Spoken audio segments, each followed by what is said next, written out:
We're at RAA 2022, and I'm speaking with Bryan Bedford, the President of Republic Airways. Thank you very much for speaking with me today.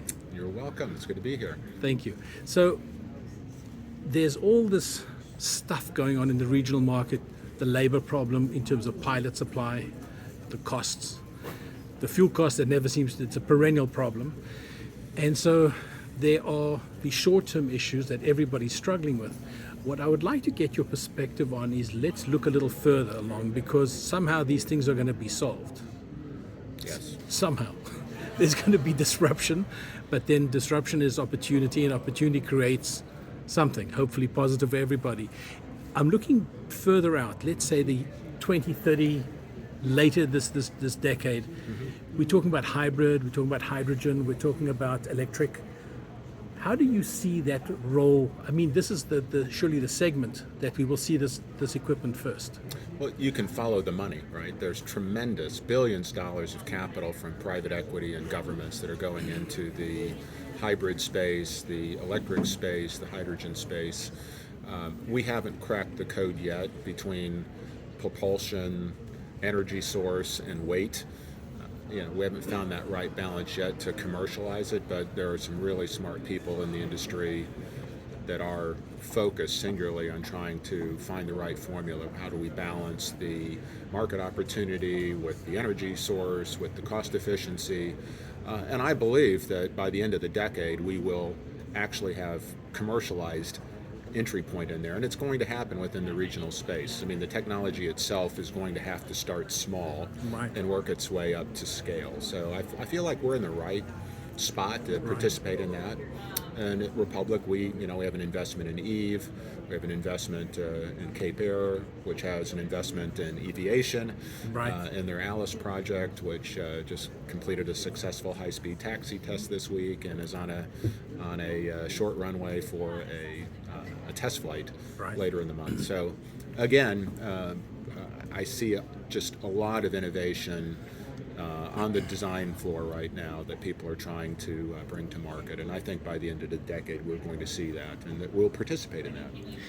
The interesting thing, of course, is that we see, for example, Heart has gone from 19 seats to 30 seats. Right. Eviation is a 9-seater, which is like an ideal sized airplane for Cape Air. Yes. For so much of what they do. But in your side of the business, you're at the E175, you're talking about pushing up against scope clause kind of thing. Right. It's going to be a long time before there's an airplane of that size. Do you see your airline potentially, not committing you to this, but do you see that your airline might be saying, well, you know what, 30-seater, that's where I have to start, that's where I have to go? Well, so again, we're not institutionally dogmatic about how we participate in the industry. We have a desire to work within the regional space. We don't desire to fly narrow-body jets and move up into that segment. So I think anything 76 seats and below is sort of within our bandwidth. We don't have to do it ourselves. We can work with other partners like Cape Air, like an Eviation. We're on the advisory board at Heart, as an example. So we're kind of agnostic, on how we get to, a clean energy, clean transportation future. We just know it's imperative that we get there, right, and we want to participate in that process. And maybe the new technology saves the 50-seat category, if not the airplane.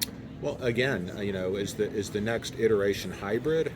Before we get to all hydrogen or all electricity, is it a hybrid model? Embraer is obviously working on a clean sheet, 50-seater, Energia, right, turboprop solution. And again, that's historically not been terribly successful. Turboprops in the United States haven't necessarily fared very well here. But again, let's look at the entire package. Is it, what's it offer the consumer in terms of convenience and customer experience? What does it offer the airline in terms of flight efficiency and energy consumption? So, again, let's not close our minds to the art of the possible. Let's just continue to encourage the industry to be innovative and think about solutions that we can participate in.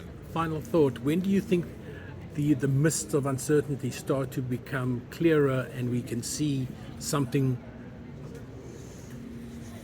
good enough for the bigger airlines to say, you know what, that's something I'm going for. I mean, we've seen Mesa United going for the Heart solution, but Heart changed their solution from what was originally ordered.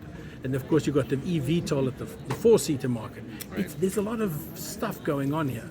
Well, so I separate the eVTOL from the Heart product, two different markets. The regional product. Yeah, eVTOL is, it's trying to essentially replace surface transportation on short hops with a, clean energy, above the congestion, so from downtown Chicago into O'Hare, from Miami, Beach and into Miami International.